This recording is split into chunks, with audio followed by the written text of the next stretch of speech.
La vie peut souvent être très, très, très injuste. Vous avez sans doute vu passer sur la toile le décès d'un jeune joueur très brillant de Liverpool nommé Diego Jota, qui a tragiquement perdu la vie dans un accident de circulation en Espagne. Il était dans l'auto avec son frère. Les deux n'ont pas succombé à la blessure. Jota a gagné, je pense, la Ligue des Champions. En tout cas, il a gagné un trophée avec son équipe et une autre distinction, une autre médaille honorifique en mai. Il s'est marié en juin dernier et ça fait moins de 12 jours, moins de 2 semaines qu'il a perdu la vie. Je n'ose pas imaginer la tristesse dans laquelle sa femme, désormais veuve, se trouve. Je n'ose pas imaginer à quel point son club, ses fans sont déchirés, sont déboussolés.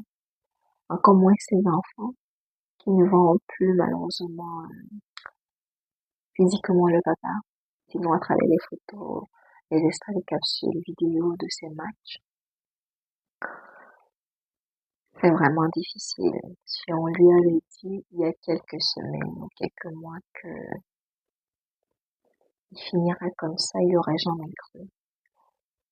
Quelques leçons à tirer de cela, c'est qu'il faut profiter de chaque instant. Vivez votre vie comme si c'était votre dernier jour.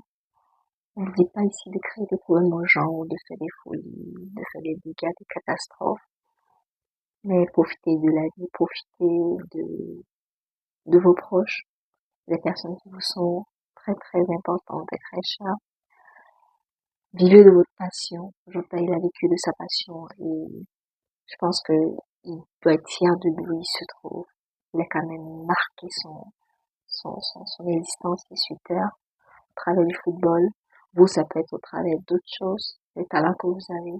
Et vraiment, ne remettez pas à demain ce que vous pouvez faire aujourd'hui.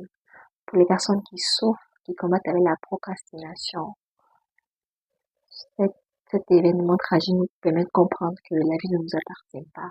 Okay? Il n'y a pas une télécommande dans laquelle on va presser pour nous, les choses peuvent arriver de façon inadvertante et ça peut aller très vite en fait. Priorisez-vous, prenez soin de vous et vivez à fond en fait.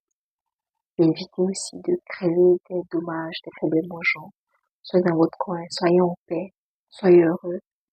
De telle enseigne que si demain vous n'êtes plus là, mais que vous aurez quand même